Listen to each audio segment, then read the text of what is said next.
So Binance is a cryptocurrency platform, and we trade from crypto to crypto. So we don't touch any fiat currency. We don't touch Japanese yen, we don't touch US dollars, but we trade from Bitcoin to any other cryptocurrency, Ethereum to any other currency.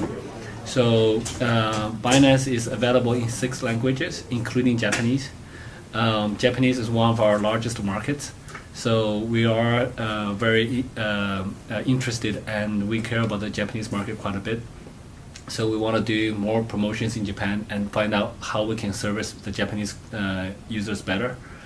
Binance is one of the fastest platforms for exchange, and we have very low fees. And I think we are already getting a lot of traction from the Japanese community.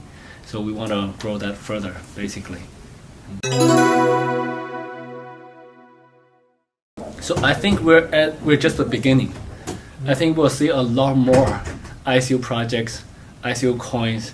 There'll be a lot more later on. So at the same time, I think any startup projects, 80 to 90% of them will fail. So it's very high risk. And because now more and more people are doing ICOs now, a very large number of them will fail. So invest very carefully. And make sure you understand the risk that 90% of the investments may go away. But long term, there's going to be, 100, 1,000 times more projects, ICOs. I think even in the future, I believe almost every new project will do an ICO. Every person will do an ICO. Every company will do an ICO. Yeah.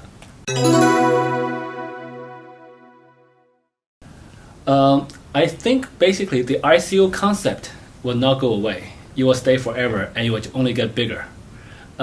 In terms of whether we are in a bubble or am I bullish or bearish, I'm always very bullish because I'm always very long term. So I think if you look at 1 year, 2 years, 5 years, or 10 years from now, I think 10 years from now when the new university students graduate, they will think ICO is the only way to raise money, right? So the world will become that. So I'm very bullish. But in the short term, I think there are a lot of projects that are way overvalued. So that's why I always tell people we don't like big ICOs. We want them to be small. Actually, like $10 million is not small. So and that's enough money for almost any project to start. So the ICO is just a start. So I'm bullish long term.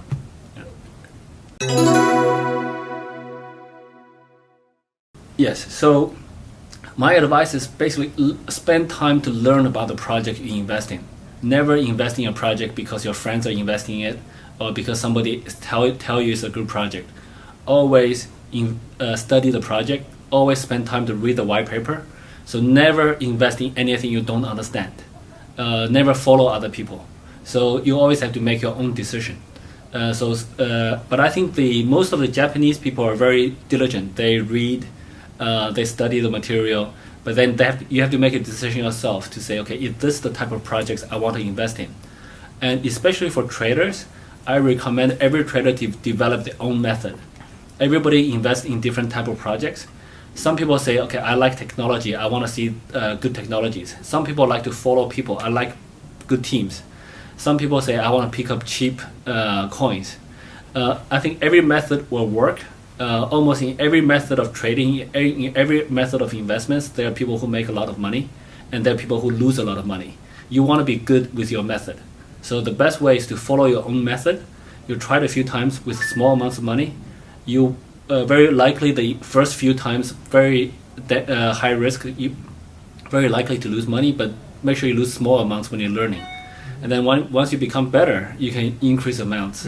So don't invest very large amounts of money when you don't understand. Only do that when you really understand. So start with very small amounts. Don't be greedy. Start with 1,000,000 yen or even less when you study. This way, when you lose it, it's okay, right? But if you start with 7 yen or something like that, when you lose it, it hurts. And that's usually a bad learning experience. So I think that doesn't, the Chinese not allowing ICOs I believe hurts China more than the ICO concept. Because basically it's quite easy for people adapt, right? So I know quite a lot of the Chinese community, the guys who do ICOs, who issue coins, and people adapt. So they find ways to work legally with the regulations. What do? All of those projects are now trying to get out of China. And when they will register companies outside of China, the team will move outside of China, very similar to us. And when the team moves outside of China, they take the money, the investors with them. The investors will follow them. So the funds actually will move out of China. So now we are hiring in Tokyo, not Shanghai. So now we're creating more jobs in Tokyo and in Hong Kong and in other countries, but not Shanghai or Beijing anymore. So long term, there will be enough countries that's favorable to cryptocurrency, to ICOs. And these countries will attract the talent, the funds, the projects, and the economy with this. So it will help the economy it will help the economy in the long run. So China right now seems to have backtracked a little bit. They're now, the news is softer, but they haven't said anything officially. So, but for most projects, I see a lot of project outflow away from China. So as a result, so how would that affect China long term? I'm not sure. That's a hard. Only time will tell. Yeah.